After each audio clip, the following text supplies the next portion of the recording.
সিনেমার নাম এখানে রাজনৈতিক আলাপ জরুরি শুনলে মনে হতে পারে এই গল্প দেশের বর্তমান প্রেক্ষাপটে, কিন্তু আসলে তা নয়। সিনেমায় একটি অংশে তুলে ধরা হয়েছে জুলাই অভ্যুত্থানকে। সিনেমাটি মুক্তি পাচ্ছে ১৬ জানুয়ারি। দেশ সুন্দরভাবে গড়ার জন্য সবার আগে দরকার জ্ঞান। গণতন্ত্র প্রতিষ্ঠার লড়াইয়ে এসেছে ৭১-এর মুক্তিযুদ্ধ, ৯০-এর গণ আন্দোলন এবং ২৪-এর গণ অভ্যুত্থান। আচ্ছা, আপনার কি ধারণা হিন্দু মুসলমান যদি এক থাকতো সেটা ব্রিটিশরা মানত? স্বাধীনতার রক্তক্ষয়ী সংগ্রাম, দীর্ঘদিনের গণতান্ত্রিক লড়াই পেরিয়ে সাম্প্রতিক ছাত্র আন্দোলনের প্রেক্ষাপটে নির্মিত হয়েছে সিনেমা এখানে রাজনৈতিক আলাপ জরুরি। এই বঙ্গের প্রকৃতি আর মানুষের জীবন নাকি সবসময় নদীর সমান্তরালেই বয়ে গেছে। গুরুত্বপূর্ণ চরিত্রে অভিনয় করেছেন ইমতিয়াজ বর্ষণ ও আজাদ আবুল কালাম। যখন এই সিনেমাটার নাম দেখলাম যে রাজনৈতিক আলাপ জরুরি, তখন আমার কাছে খুব ইন্টারেস্টিং মনে হয়েছে এবং স্ক্রিপ্টটা পড়ার পর আমার মনে হচ্ছে এটা জরুরি সিনেমা হতে পারে, যেখানে পুরো বাংলাদেশের হিস্ট্রিটাই একভাবে বলা হয়েছে। রাজনৈতিক বিবর্তনের যে ইতিহাস এখানে আমরা আলোচনা করেছি, তার সাথে বাংলাদেশের প্রতিটা মানুষ, সেটা প্রান্তিক মানুষ থেকে শুরু করে নাগরিক সমাজ, প্রত্যেকটা মানুষ কানেক্ট করতে পারবে। এবং আমি সেই কারণেই মনে করি যে এই আলোচনাগুলো আমরা কখনো করি না, এড়িয়ে যাই। সেই আলোচনাগুলো আমাদের কথার মধ্যে, আমাদের জীবনের মধ্যে জারি থাকুক। আছেন একে আজাদ সেতু, কেয়া আল জান্না, তানভীর অপূর্ব সহ অনেকেই। সবাই একসাথে থাকবে, কিন্তু আমাদের সবার প্রায়োরিটি হওয়া দরকার বাংলাদেশ। এবং সেই জায়গা থেকে এই সিনেমাটা অনেক বেশি রিলেটিভ।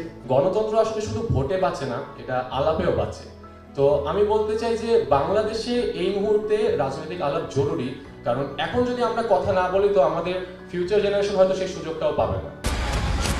সিনেমাটির গল্প লেখার পাশাপাশি প্রযোজনা করেছেন খালিদ মাহবুব তুর্য, পরিচালনা করেছেন আহমেদ হাসান সানি। আমাদের কনভারসেশন দরকার, আমাদের টলারেন্স দরকার, যে একজনের কথা শুনে আরেকজন যাতে লাফ দিয়ে না উঠে মারতে আসে, এরকম একটা পরিস্থিতি আমাদের আসলে তৈরি করা দরকার। এবং সিনেমায় তো এটা সবচেয়ে বেশি দরকার, যে একটা সিনেমা আমরা মুক্ত মাধ্যমের মধ্যে কথা বলবো এবং সেটা কি বললাম না বললাম এটার জন্য আবার পরে মারামারি, এরকম আমরা চাই না। আমরা চাই বাক স্বাধীনতা, আমরা চাই সবাই সবার মতামত প্রকাশ করবে, এটা নিয়ে আলাপ হবে, সংলাপ হবে, ডিসকোর্স হবে নানা রকম।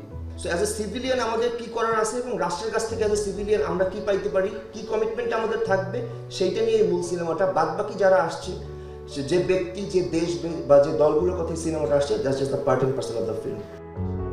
সংবাদ সম্মেলনে উপস্থিত ছিলেন সিনেমা সংশ্লিষ্ট অনেকেই। জাতিগতভাবে আমরা এটাই শিখে এসেছি দিনের পর দিন, এত বছরে একটা স্বাধীন বাংলাদেশে, যে আমরা সব কথা বলতে পারবো না।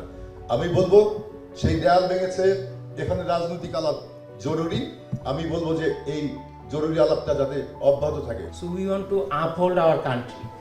একটা ন্যারেশন তারা বলতে চেয়েছেন, যেটা অনেকদিন ফরবিডেন ছিলেন। কথা ছিল সিনেমাটি মুক্তি পাবে চলতি মাসেই, কিন্তু সার্বিক অবস্থা বিবেচনায় আগামী ১৬ জানুয়ারি সারা দেশের প্রেক্ষাগৃহে মুক্তি পাবে এখানে রাজনৈতিক আলাপ জরুরি। নাগরিকের জায়গা থেকে তাদের স্ট্রিক্টলি সমালোচনা করা। Ahmed Tauquir, showbiz tonight. Cinema বানাইলে ম্যাকবেথ বানানো যাবে না, ম্যাকবেথ করলে এটা করা যাবে না, এটা আমি মনে করি।